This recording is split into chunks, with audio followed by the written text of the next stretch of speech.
San Buenaventura, en el Breviloquio, en la quinta parte, se concentra básicamente ahora en la gracia del Espíritu Santo. ¿No? Ese es, digamos, como ahora el tema que va a ir desarrollando San Buenaventura a lo largo de esta quinta parte. Y en efecto, comienza diciendo San Buenaventura que primero hay que considerar desde 4 diferentes puntos de vista la gracia del Espíritu Santo. Primero, en cuanto se trata de un don que nos viene de Dios. Segundo, en relación con nuestro libre albedrío. Tercero, en relación con los hábitos de las virtudes. Y cuarto, en relación con el ejercicio meritorio, o lo que solemos llamar también como obtención de méritos. Entonces, lo primero es que en cuanto se trata de un don que nos viene de Dios, hay que darnos cuenta que esta gracia del Espíritu Santo es un don que se nos da y que se nos infunde inmediatamente por el mismo Dios. En pocas palabras, la gracia del Espíritu Santo no es algo que uno puede obtener por sus propios esfuerzos o por sus propios medios. Es simplemente un don. Y es un don por el cual el alma, en efecto, se perfecciona. Y se perfecciona de tal manera que viene a ser ahora esposa de Cristo, hija del Padre y templo del propio Espíritu Santo. Entonces, aquí vemos cómo la gracia del Espíritu Santo, o cuando hablamos en este sentido de la gracia del Espíritu Santo,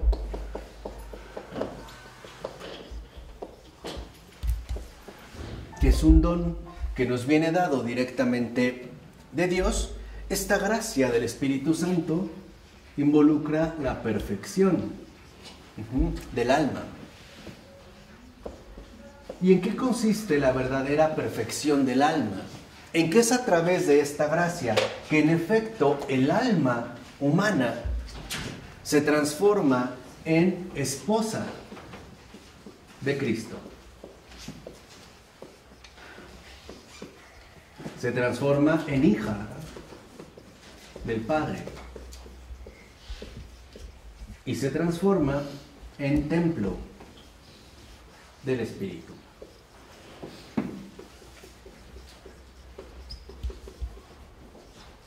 Esto ya es algo muy significativo, porque en efecto nos indica que lo que nos ofrece el Señor, como gracia del Espíritu Santo, que es Dios mismo, es aquello que nos va a conducir a la verdadera perfección del alma. Y la perfección del alma consiste, en primer lugar, en que ésta se transforma en esposa de Cristo. Dicho de otra manera, hay que estar plenamente unidos a Jesús para ser verdaderos hijos e hijas del Padre.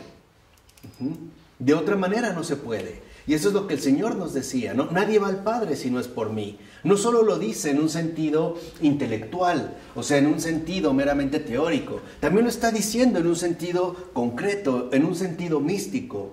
La comunión con Cristo, el que el alma sea esposa de Cristo, es justamente lo que conduce a que sea también hija del Padre.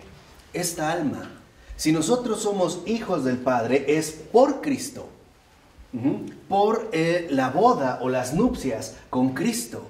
Y por lo tanto también el alma está llamada a ser templo, receptáculo justamente de este mismo espíritu. Y siempre van como vinculados. Es necesario que esta perfección se presente en el alma para que el templo sea siempre como la custodia permanente de esta gracia recibida. Una gracia que en efecto nos manifiesta como hijos del Padre y también como un alma esposa unida, ¿no? O en unión, en este sentido, con Cristo. Y también es en este sentido una obra de purificación, iluminación y perfección. Entonces, el ser, por ejemplo, esposa de Cristo, requiere que esta perfección pase justamente por una purificación, que de hecho es el misterio de la cruz, ¿no? Hay que hacer morir todo aquello que no es de Cristo, todo aquello que en efecto o es propio o es algo que se opone en último término a Cristo. Este es el primer, digamos, como ámbito en el cual esta gracia va obrando. Literalmente despeja el camino, ¿no?, que es la purificación, toda esa impureza que podemos haber ido acumulando a lo largo de nuestra vida, para que nuestra alma literalmente se entregue de manera plena a Cristo. Esta entrega, a su vez, involucra iluminación. Y esta iluminación es justamente lo que se obtiene al hacernos hijas del Padre. Y también involucra, en último término, vivificación. Se trataría realmente de un alma viva, que sería la propia, en este sentido, perfección. También incluso podemos decir que la purificación, en este sentido, involucra elevación, que es, digamos, ¿no?, esta obra de perfección. Va elevando al alma para que en efecto el alma, ¿no?, se consagre plenamente a Cristo. También en este sentido, iluminación significa asimilación. La asimilación que nos trae la iluminación de ser hijos del Padre, porque muchas veces quizá lo sabemos, pero no lo hemos asimilado adecuadamente, ¿no? Y por eso quizá podemos llegar a vivir con tantos temores o inseguridades o complejos o etcétera. Y la vivificación, en último término, es unión. Y es esta, justo, esta perfección del alma, lo que hace al alma, ¿no?, grata a Dios. Por eso, como dice San Buenaventura, se trata de una gracia gratificante. Esta es, digamos, la única gracia, la gracia del Espíritu Santo, que conduce a la perfección del alma. En este sentido, lo que la hace grata a Dios. El alma grata a Dios es aquella que es templo, hija y esposa. Y que para llegar a eso ha atravesado tanto la purificación, que consiste en una elevación del alma, la iluminación y asimilación, vamos a decirlo, la contemplación, y la vivificación o unión, que se manifiesta en un testimonio concreto de vida. Esta, de hecho, tendría que ser el alma del cristiano. Este es, digamos, como lo que esta gracia en un primer momento hace de una manera radical. Por ello, lo que Dios quiere no es que poseamos algo, sino que lo poseamos a Él mismo. De hecho, la gracia del Espíritu Santo es el don que hace Dios de sí mismo. Dios se da a sí mismo, porque el Espíritu Santo es Dios. No nos da algo, se da a Él mismo. Pero para que nosotros lo podamos recibir, primero necesitamos purificarnos, necesitamos iluminarnos y por lo tanto necesitamos realmente vivificarnos. O sea, vivir ya no según los criterios de nuestra mera vida biológica, humana o terrenal, sino vivir de acuerdo con la realidad de la vida eterna. Y eso es a lo que nos va a conducir. Dicho de otra manera, la gracia del Espíritu Santo es Dios mismo quien nos escoge, nos prepara y nos une a Él. Esa es la obra de Dios. La gracia del Espíritu Santo apunta a la unión del alma con Dios, pero es un proceso. ¿Por qué? Porque cada uno de nosotros es una realidad concreta, es una persona que en efecto necesita atravesar o pasar estos tres ámbitos. Porque el Señor no solo quiere que seamos esposas de su Hijo, que seamos verdaderamente sus hijos, y que en ese sentido seamos templos de Él mismo, que estemos, por decirlo en una expresión más coloquial, que estemos llenos de Dios, llenos realmente de Dios, que cuando una persona dice o habla de un hombre de Dios, que lo diga como lo que es, en el sentido literal, un hombre que pertenece a Dios, un hombre que ha sido tomado por Dios, un hombre en el cual realmente Dios ha llevado a cabo su obra. Por eso este don del Espíritu Santo es el lazo profundo del amor y de la gracia. Es este el lazo. Por eso el Señor nos da esta gracia del Espíritu Santo en cuanto don. Dicho de otra palabra, dicho de otra manera, la gracia del Espíritu Santo está concedida a cualquier alma. En este sentido, a cualquier alma humana. Ninguna se ha visto privada o a ninguna en este sentido se le niega. Y por ello, la gracia del Espíritu Santo es lo que nos hace gratos. O por ponerlo en términos quizá un poquito más usuales, la gracia del Espíritu Santo es lo que nos hace santos. Porque lo santo es lo que es grato a Dios. Eso es, digamos, lo que Él mismo quiere preparar en nosotros. Almas gratas a Dios. Almas, digamos, que viven de esta gracia, ¿no? Almas, en este sentido, sanas. Y en ese sentido, lo que vemos es que todo esto se da según Dios y en orden a Dios. Porque solo hay un propósito, que el alma que viene de Dios vuelva a Él. En pocas palabras, Dios no solo nos creó, también nos redimió. Y esto es algo importante. Dios nos creó para Él. Y eso es lo que a veces también quizá no alcanzamos a contemplar de manera adecuada. Pero Dios no nos creó para el Edén. Dios no nos creó para vivir bien. Dios no nos creó solamente para tener hijos. O no nos creó para tener una vida devota. O no solo nos creó para vivir en un monasterio o para tener éxito. No, ni siquiera solo nos creó para ser felices. Nos creó para algo más grande. Para Él. Para estar unidos a Él. Y esto es algo que Él hizo desde el principio. Y eso es en lo que Él realmente se esfuerza, que el alma vuelva a Él, porque de Él venimos y hacia Él justamente vamos. Aquí lo que vemos es que la gracia del Espíritu Santo no es más que el medio y el modo, la forma en el cual Dios mismo une creación y salvación. Este es el matrimonio del alma con Dios. La gracia del Espíritu Santo retoma la creación para llevarla hasta la cima de de la salvación, pasando por la purificación, por la iluminación, finalmente por la vivificación. Esto es el matrimonio. Lo que hace la gracia del Espíritu Santo es, en el alma que ha sido creada, también incrustarla o llevarla a la redención, a la unión con Dios. Esa es la verdadera unión con Dios. Esto es el cielo. Esto es realmente el cielo. La unión con Dios. El cielo no se reduce a una mera situación maravillosa, ¿no? Una especie de jardín muy bello con pajaritos cantando y arbolitos bellos y un picnic, ¿no? Interminable. No. Realmente el Señor nos quiere para algo más. Nos quiere para Él. Es más, nos quiere con Él.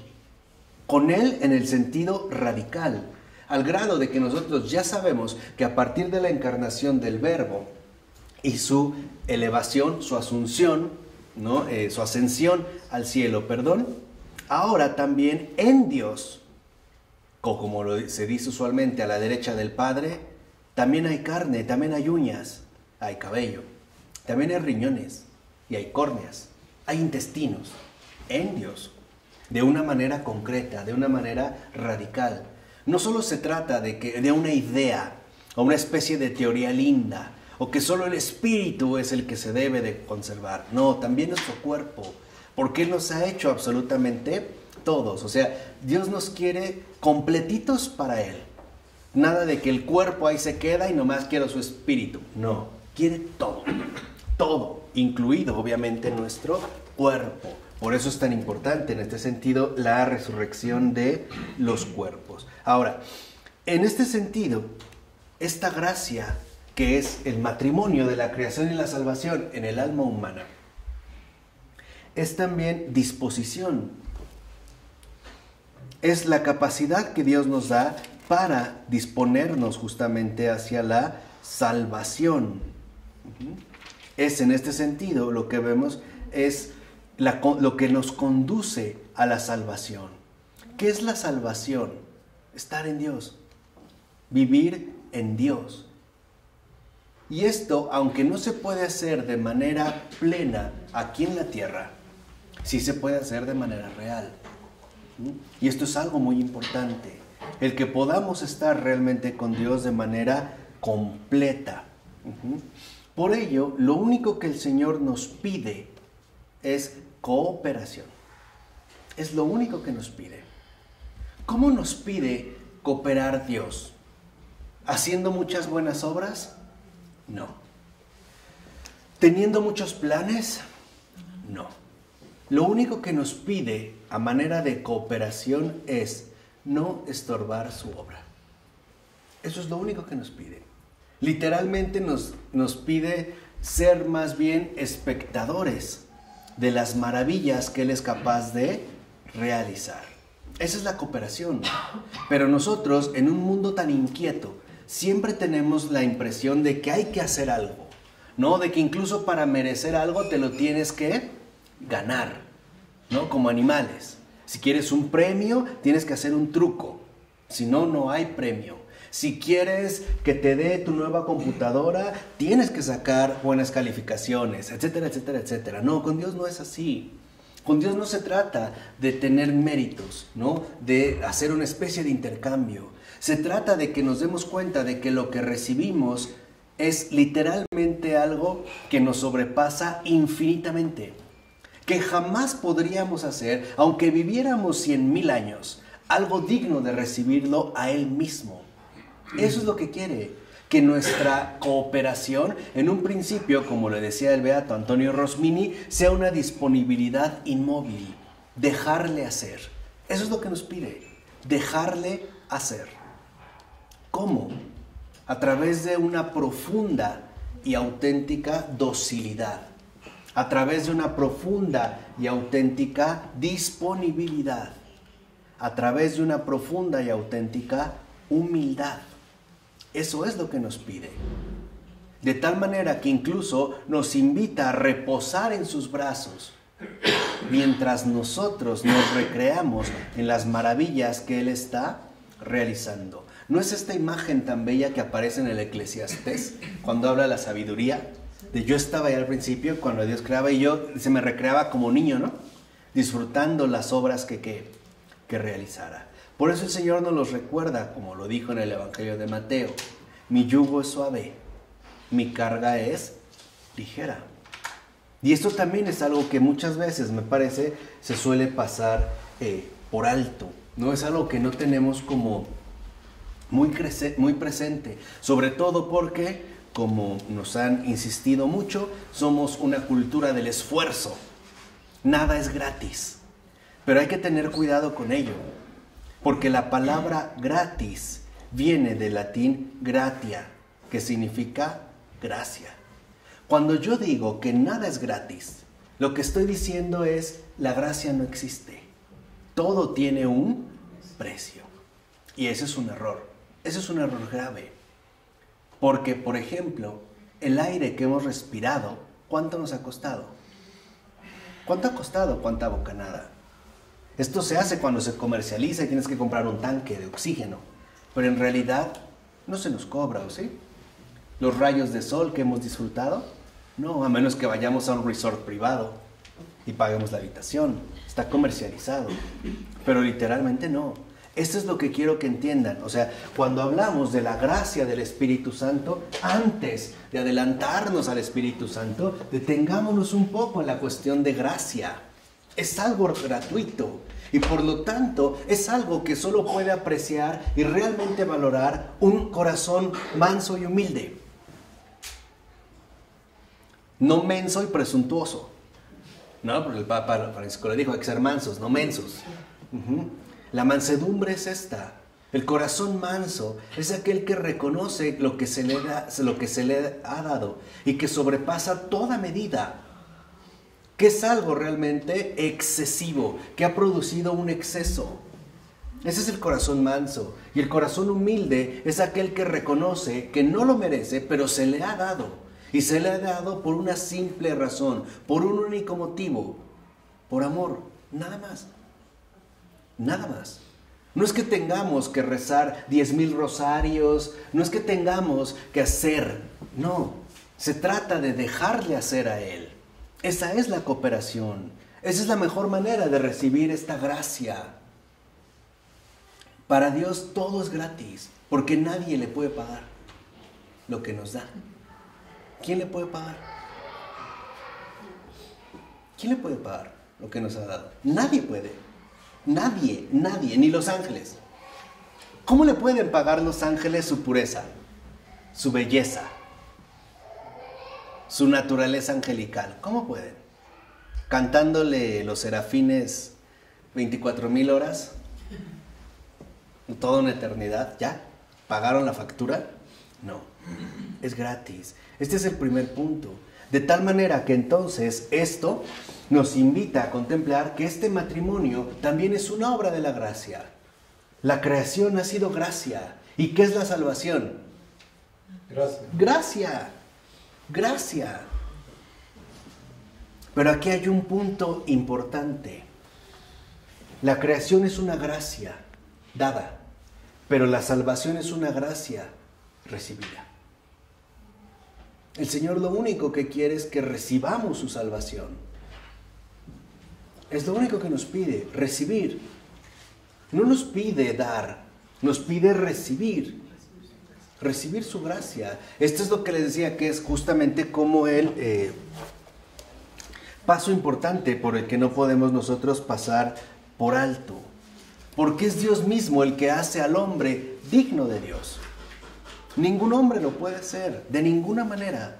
Así llevar a cabo la ascesis más radical, así se sometiera a las disciplinas más severas, no puede. Es solamente Dios el que nos hace dignos para Él mismo. Y por eso el Señor también busca el aumento de esta gracia. ¿Cómo se aumenta la gracia? Recibiendo más. ¿Cómo se llena un vaso de agua? Llenándolo ¿qué? Más. De tal forma que en efecto la gracia del Espíritu Santo es una gracia que siempre se nos da de manera ininterrumpida, en abundancia. Es más, yo me atrevo a decir en exceso, de una manera desbordante, que no se pone a ver si lo mereces o no. Lo importante para Dios no es si lo mereces o no. Lo importante es si lo recibes o no lo recibes. Eso es lo importante. Y para recibir, primero hay que purificar. Porque muchas cosas están como ocupando un espacio que no les corresponde, ¿no? ¿Cuántas veces nuestros propios pensamientos nos impiden experimentar la bondad divina? O nuestros códigos emocionales. Las heridas. O nuestras heridas. Nos impiden literalmente recibir la bondad de Dios. Esto es algo fundamental. No se trata de que tengamos que esforzarlo. No se trata de que, a ver, trabajas tanto, ganas tanto, has hecho esto, te doy esto. No, se trata de que para Dios finalmente, que es el omnipotente, entendamos que Él nos lo quiere dar absolutamente todo. Hasta Él mismo. Y esto lo vemos ya en la Eucaristía. Dios por eso se nos da de una manera tan concreta, ¿no?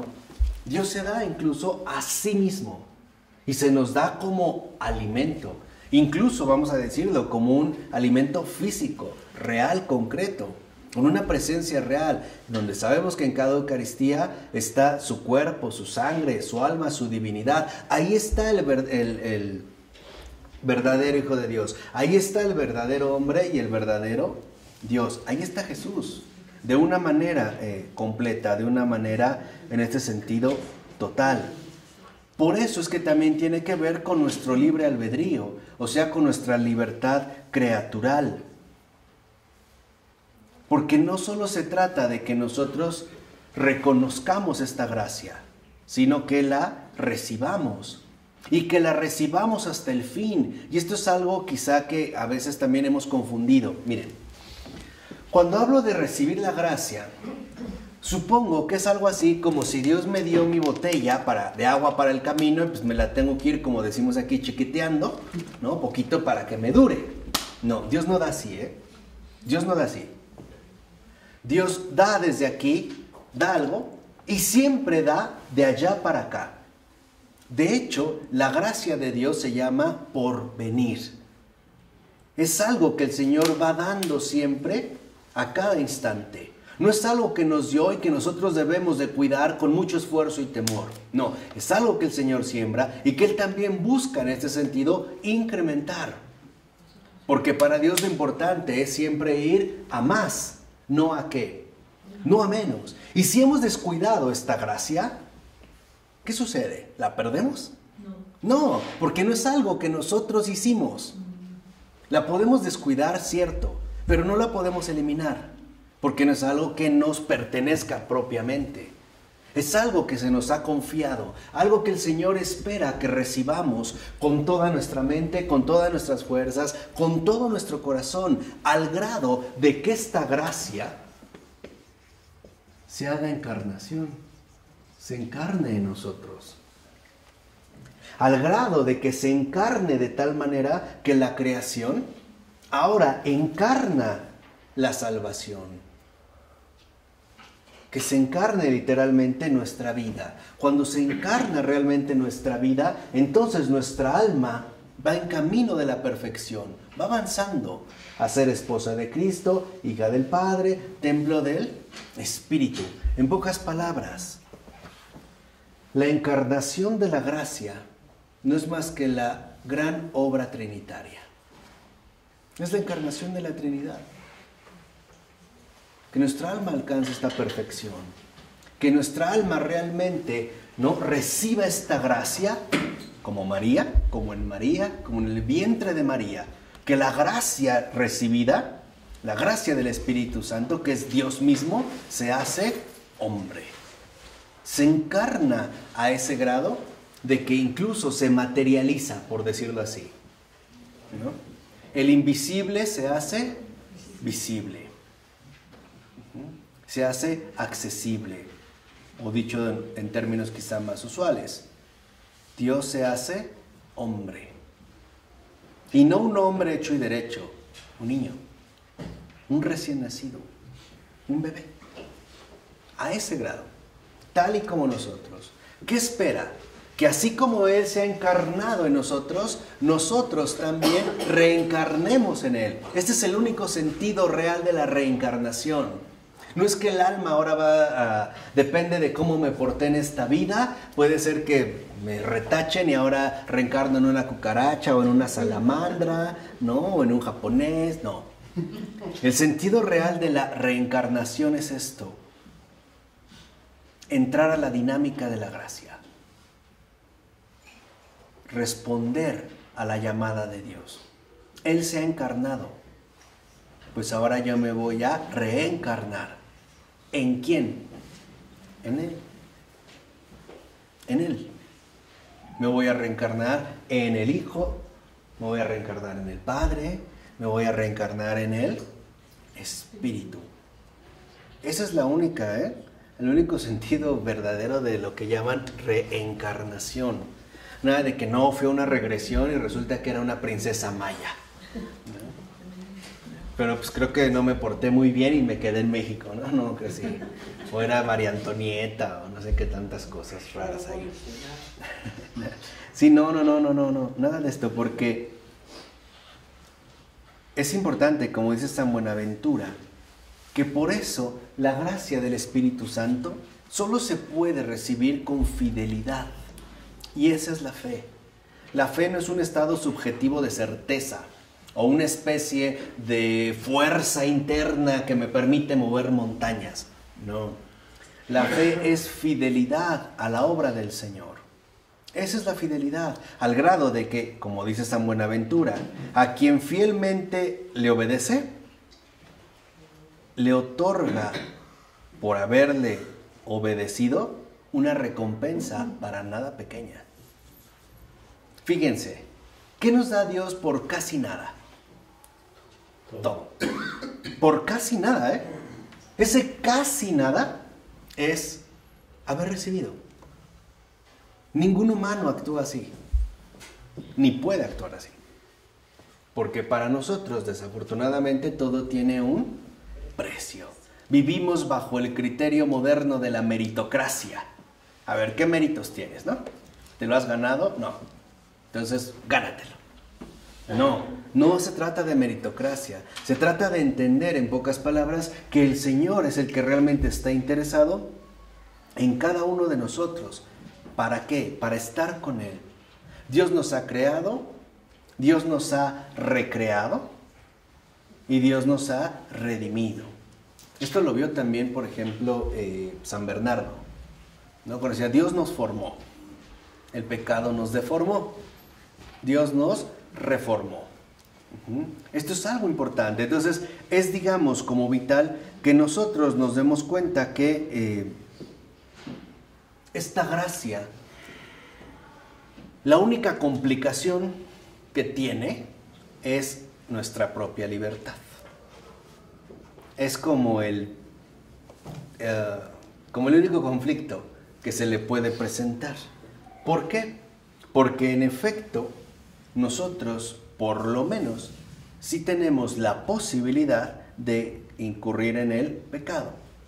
Y en ese sentido podemos decir, ¿cuándo se presenta el pecado? Cuando rechazamos la gracia. Si una persona no recibe la gracia, incurre en pecado. Pero no es, digamos, algo en ese sentido primigenio.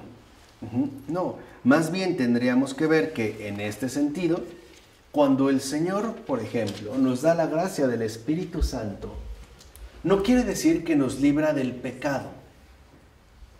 No, porque no es lo esencial.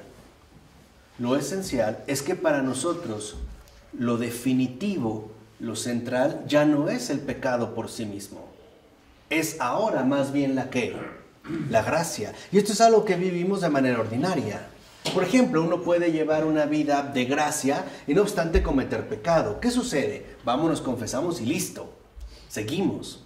Ya no es el pecado el que está al centro o alrededor de lo cual nosotros vivimos, sino ahora precisamente es la gracia. Así entonces, por ejemplo, la gracia también dice San Buenaventura, ¿no? Procura 4 elementos que tienen que ver con la justificación, que también es lo que hace el Señor. El mismo Señor nos justifica. ¿Cómo? Dándonos su gracia. Así que quítense esa idea puritana, es decir, herética, de que si no aprovechas la gracia de Dios estás condenado. No es así. No es este realmente el punto, porque el Señor es el que lo está realizando, es el que se ha comprometido. Por eso hay 4 elementos. Primero, la infusión de la gracia. Él nos ha infundido esta gracia. A través de esta infusión, la expulsión de la culpa. Ahora, ¿qué el Señor qué ve en nuestras almas? ¿Culpa? No. Gracias. Esta es, digamos, la justificación, la expulsión de la culpa. Segunda, la contrición del alma.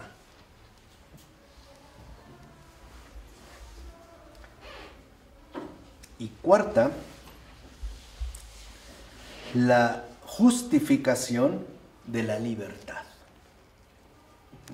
Estos 4 elementos los vemos de una manera más o menos importante del siguiente modo.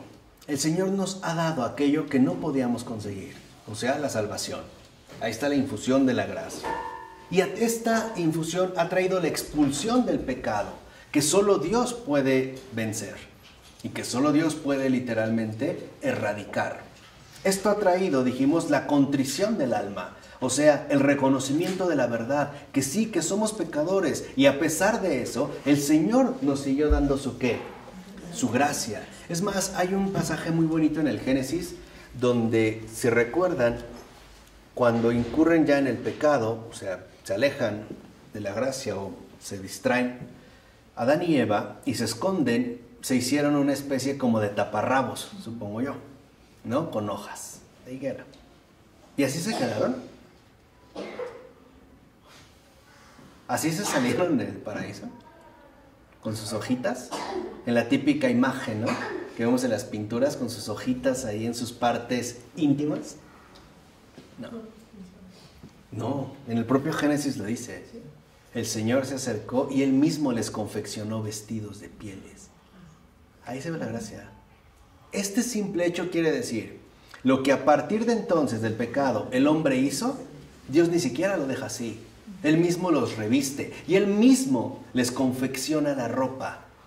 Estas pieles no son más que la nueva carne del Hijo, la nueva carne de Cristo. Es el revestirse, lo que San Pablo llamó muy bien, ¿no? El revestirse ahora del hombre nuevo, dejar atrás el hombre que viejo. Y esto ya nos muestra de una manera concreta ese amor eterno de Dios que jamás nos abandonó. Él mismo viste. Y si nos saca del paraíso es por una sola razón, porque tiene algo mejor para nosotros. Por eso, la comunión con Él. ¿Qué es preferible? ¿Estar en el Edén como un parque de diversiones bellísimo o estar en el seno mismo de la Trinidad? ¿Qué es mejor? ¿Ser criatura de Dios o ser hijo de Dios? ¿Qué es mejor? ¿Ser incluso felices o ser verdaderamente dichosos? ¿Qué es mejor, la alegría o la gloria? ¿Qué es mejor, el cielo o Dios mismo? El que ha hecho no solo el cielo, la tierra y todo cuanto existe. Es tanto como decir cuando hizo los vestidos de pieles y los vistió a los dos. No se preocupen, yo estoy con ustedes todos los días hasta el fin del mundo. Y nos lo vino a recordar, ¿eh? Nos lo vino a recordar. No se preocupen, yo estaré con ustedes todos los días hasta el fin del mundo. Es decir, desde el principio hasta el final. Y esto es algo que nosotros no podemos pasar de vista, porque en efecto son estos puntos importantes para que entendamos cómo esta gracia, que es gratuita, es lo que nos quiere conducir a movernos hacia el bien, que es lo que vimos hace rato, ¿recuerdan? No se trata de centrarnos en el mal, no, sino de movernos hacia el bien. Eso es experimentar la libertad de la gracia. Moverte en este sentido hacia el bien. Y que en nuestra propia libertad, en nuestro libre albedrío, tengamos la posibilidad no solo de consentir, sino de disentir, de decir simple y sencillamente, no quiero, eso no lo quiero, ¿no? En este caso, por ejemplo, el pecado. Y también en este sentido, que no solo al disentir del pecado, es decir, al consentir en la gracia, también nos veamos implicados a cooperar con ella en la gran obra de la salvación. Y esto es algo muy bello, porque a veces se pierde de vista. A veces también bajo una óptica protestante, llegamos a suponer que la salvación del alma es algo individual, o que es lo único que importa. No es cierto, ¿eh? Siempre la salvación es la salvación de todos, en la cual estamos implicados todos. Piensen, por ejemplo, no sé, por un San Benito. ¿Cuántos benedictinos no hay? ¿Y cuántos no se han visto beneficiados no solo por San Benito, sino también por los hijos de San Benito? De tal manera que entonces esta salvación, este matrimonio, es un matrimonio universal. O sea, católico. Cuando se habla de esta salvación, no crean que solo se trata de mi alma. No, se trata de el mundo entero. De todo el mundo, literal, ¿eh? De todas las personas. ¿Por qué? Porque la gracia no es algo individual, siempre es algo comunitario. Siempre se va a ver reflejado justamente en todo lo circundante, incluso en términos cósmicos, ¿eh? Incluso en términos cósmicos. Piensen, por ejemplo, cómo a lo mejor un abortista tiene una conversión y después se dedica a otra cosa y beneficia a muchos otros. Eso es importante, que entendamos que el poner atención a nuestra salvación es vital, porque de nosotros también dependen muchos otros. ¿Sí me explicó? Es como llevar un mensaje. Es como suponer que lo que se nos dio va a tener, digamos, un efecto en muchas otras personas, en muchos, por no decir, a final de cuentas, en todos. Ese es, digamos, como la verdadera dimensión de esta gracia del Espíritu Santo. No solo se nos ha dado a nosotros, sino para que con nosotros todos, de una o de otra manera, se vean beneficiados. Es como ocurre a lo mejor en un lago, ¿no? O en una alberca. Si yo suelto una piedra al centro, se forman ondas. Estas ondas son más notorias mientras más cerca están del lugar de impacto, pero llegan hasta la orilla, aunque sean disimuladamente, casi imperceptibles, pero recorrieron absolutamente ¿qué? Todo. Por eso, cuando un alma humana recibe la gracia del Espíritu Santo, el mundo se ve beneficiado. Una cadena de seguros. Digámoslo así. De una o de otra manera. Pero de ese uno va a llegar ¿qué? A todos. Es el mismo camino de Jesús. Por uno, todos son salvados. Viene uno y todos nos vemos beneficiados. Cada vez que aparece un santo, conocido o desconocido, ¿el mundo no se ve realmente beneficiado? ¿No se ve renovado? ¿No se ve literalmente el mundo inundado de una gracia que se llama salvación? En un sentido que en efecto no conoce límites, que no tiene que ver con confesiones dadas, sino con este amor desbordante de Dios. ¿Sabían que el primer milagro que hizo Teresa de Calcuta fue una mujer hindú que no es católica y no se convirtió al catolicismo? Y era por un tumor en el estómago. Aquí vemos este amor desbordante, donde no hay justamente como condicionamientos. Por ello es importante ver cómo el alma se transforma de manera radical por obra precisamente de Dios mismo. Por ello lo que quiere el Señor no es violentar nuestra alma, sino prevenirla, protegerla, no forzarla, sino convencerla. Y por ello es también importante la purificación. Nuestros criterios definitivamente muchas veces son equivocados, o por lo menos cuestionables. Veámoslo en nuestro mundo contemporáneo. Hoy para mucha gente lo más importante es el trabajo, pero no nos hemos preguntado a costa de qué, o qué es lo que esto ha generado. Para el Señor los criterios, por ejemplo, son muchas veces completamente diferentes. De tal manera que entonces, por ejemplo, no se fomente primero la competencia, sino la convivencia. Y esa es una situación realmente distinta.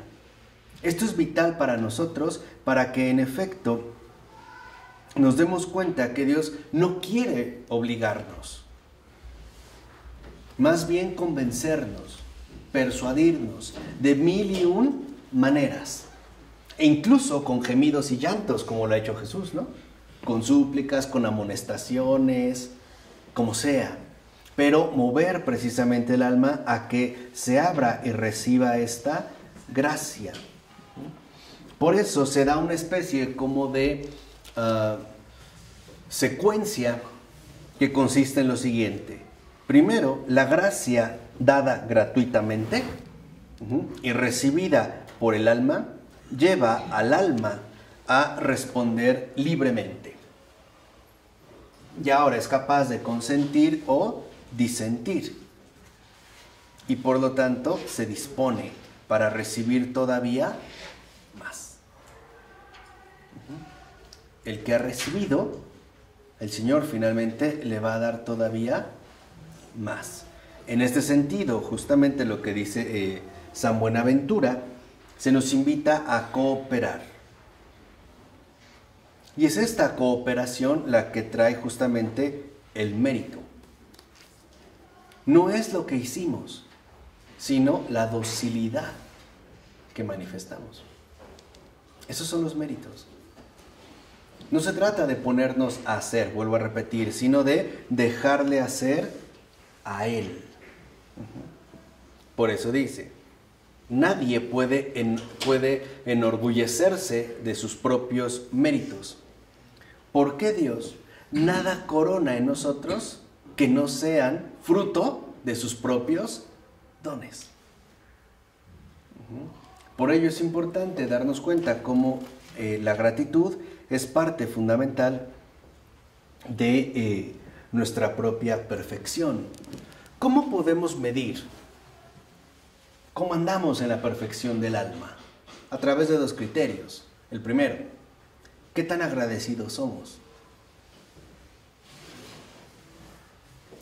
Y segundo, ¿qué tan obedientes somos?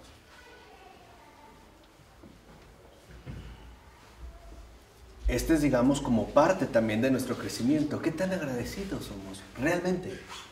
¿Qué tan agradecidos somos en verdad? ¿Y qué tan obedientes también? O todavía tenemos dificultades, por ejemplo, para ejecutar en ese sentido la obediencia o no. Porque esto es parte fundamental de la santificación. Lo que Jesús nos ha venido a mostrar es que el alma solo se santifica en la obediencia al Padre. Eso es ir alcanzando la santidad, aunque a veces a lo mejor los medios no nos agraden, pero saber que proviene de la voluntad del Padre es definitivamente la mejor. Por eso, dentro de este camino de perfección, aparecen justamente las virtudes. Bueno, quedó en un primer momento claro lo de la gracia del Espíritu Santo, la gracia como don en esta línea, y para ello también el Señor nos va a dar medios concretos para poder llevar a cabo esta recepción, que es justo lo que Él espera de nosotros. O por ponerlo en palabras más simples, ¿qué espera Dios de nosotros? Que reconozcamos a Dios como lo que es, como Dios, y que lo dejemos obrar como lo que es, como Dios. Que si Él nos ha hecho libres, también nosotros lo dejemos actuar libremente en nosotros. En una unión, en un matrimonio, en una intimidad llena de confianza, de reconocimiento mutuo. Porque también hay que recordar que Dios es libre. Y muchas veces a Dios es al que más lo queremos condicionar. No somos cristianos, como dice el Papa Francisco, de sí, pero. No es como decir, Señor, me hago religioso, pero solo si soy carmelita. Si no, no. No, sí, pero. Aquí se trata de entrar en un abandono recíproco, en una confianza mutua, en una relación plena que en efecto nos va a conducir a esta perfección del alma, que es lo que Dios espera de cada uno de nosotros. Así que por eso dejemos a Dios ser Dios. Y sobre todo, dejemos a Dios ser Dios libremente, sin condicionamientos, con confianza, como Él nos ha dejado ser seres humanos libremente. Con una gran diferencia. Nuestra libertad, por lo menos, sí implica el riesgo de equivocarse. En Dios no hay ese riesgo, porque en Dios todo es absolutamente perfecto. Así que dispongámonos a recibir esta gracia y por lo menos pedirle al Señor la gracia de recibirle, por lo menos. Si no recibo la gracia del Espíritu Santo, pues el deseo, ¿no?, de recibirle y de dejarle a Él ser Dios en mi vida, porque este gesto no solo es para mi bien, es para el bien de todos. Es la manera en la que seremos cooperadores de la verdad, de la salvación, y por lo tanto, esposas de Cristo, hijas del Padre, templos del Espíritu Santo. ¿De acuerdo? Vamos a ver en nombre del Padre, del Hijo y del Espíritu Santo. Amén.